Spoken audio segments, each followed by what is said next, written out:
Alright, welcome everyone to another Tuesday review, and this time, are you looking for a game that's like Diablo, but you don't have to worry about copious amounts of loot, or about stats, or about daunting skill trees and which way to branch your character on the skill tree? Look no further, because here we have that such game. Much more straightforward, a much simpler game, but with a Diablo feel to it. But here's the question, is it good? Is it fun? Is it worth your time? Let's get into this game here. I'm not going to continue. I have actually beaten this game and played through it. I will warn you, it is a short game. It is only like under 2 hours. It took me under 2 hours to grind to max level, which is level 10. Gonna skip some story here. Citizens are concerned. The mana Gloom. I will tell you the story is voice acted that we just skipped, but it is a single developer. I think he was the one doing the voice. It's okay. It's not anything spectacular, nothing really all that fancy. This is the look of the game. You can zoom in a little bit to your character. You can zoom out a bit. Not a whole lot. Oh, here we go. That's right. It's right button to attack. Okay, so left button moves, right button attacks. You start with a basic fireball spell. It takes no mana, has a real quick cooldown. It's kind of nice. You do have enemies that come. Once you beat them, they're beaten. You can like exit the game, go back in and back to previous levels and grind for more levels. You do have experience. The screen bar is your experience. You do have levels, but again, 10 is max, so you don't get a huge amount of levels. You don't have an inventory bar. You don't have or inventory page that you can bring up. You don't have a character page you can bring up because there is no loot. There's no drops. There's no money. Nothing like that to worry about. It's just fight enemies, gain levels, keep yourself healed, and that kind of stuff. Really simple game. So if we go here, you have two things. You have this book here is your spell book.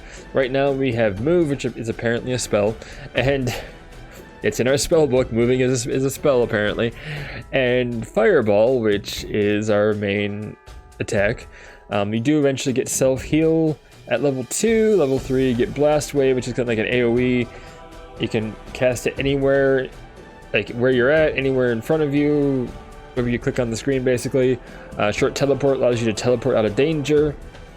Electric fire is a replacement for fireball as far as a spell that you can use as your main attack with a really quick cooldown. Like I said, it's like cooldown of 0.4 seconds, cooldown of 0.4 seconds, very similar.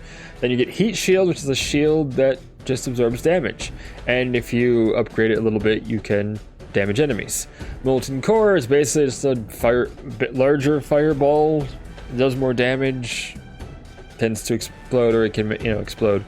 So basically that's all it is. Very simple. You have very few spells to learn. Very not much to it really. Just gain levels, learn the spells. You get to level 10, you get points to allocate if you go here.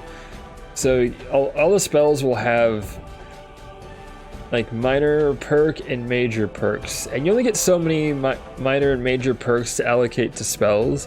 But here's the great thing: you can reallocate these at any point in time. You don't have to use some kind of fancy thing that you get during the game that's limited use to respec all your perks. You can respec them. Just open this up when you're not being attacked, because enemies will still attack you.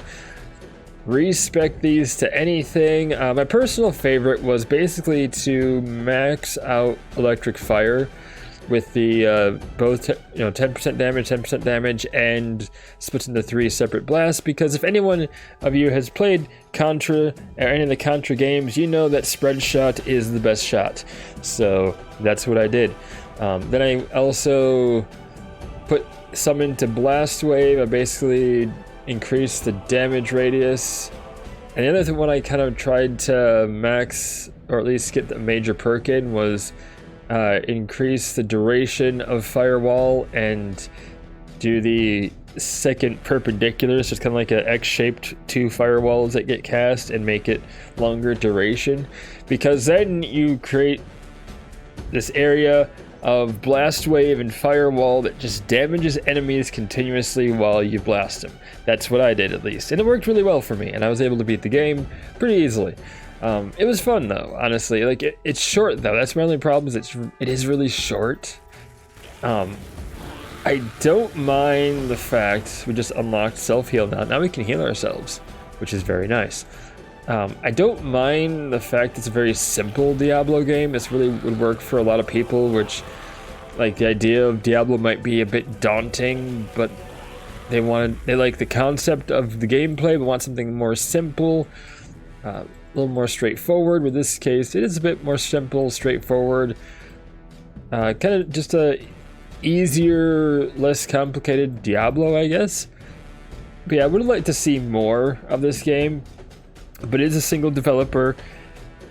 He spent a lot of time, a lot of like late nights. He talks about that in the credits, how his wife put up with that, and how he puts a lot of work into this game. So I do appreciate the work. I really appreciate that kind of dedication to a game and making this kind of game. It is a fun game, honestly. It is only available on PC, so you can get it on Steam.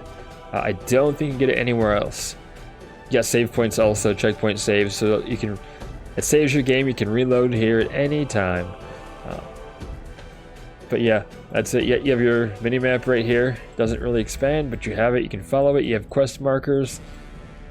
That's all there is to it. Basic story, we're trying to stop the mana gloom that's corrupted the mana of the land and make spell casting a pain in the butt, basically. So yeah, that is the game. Should you buy it? On sale maybe. Personally, I'm not going to recommend full price because I beat this in under 2 hours. I think it said like 111 minutes, 110 minutes. I think it took me to beat this at max level grind and beat the game. It's like $4.99 or $5 basically US full price. That's a bit much for a short game. Personally, I'd like to see it a bit cheaper. So if you find this one on sale, if you can find it for a good price, or you just want to support the developer, yeah, buy this game. Absolutely. It's a fun game. It's just kind of a fun short game you can play. You can really replay this and try focusing on different spell perks and try playing different playstyles. So there is a little bit of replayability. Not a whole lot, but a little bit of replayability. You could play this again and say, I'm going to try doing it a little bit different this time. I did it this way, and I'm going to try focusing on these spells and doing this kind of gameplay. So there is some reason to go back and play this. But overall, yeah, it was a fun game. I wish there was more to it. I wish it was longer, but there is some minor replayability that you could get out of it. Other than that, I mean, decent game from a single person just working on and making a game for someone to enjoy. Thank you so much for watching this video. I appreciate all of you. Be sure to like and subscribe, usual YouTube stuff. If you want to, feel free to. If you don't want to, that's cool too. I appreciate you anyway for just making it to the end, watching this whole video. Thank you so much for watching. Appreciate you. Stay awesome. We'll see you next time.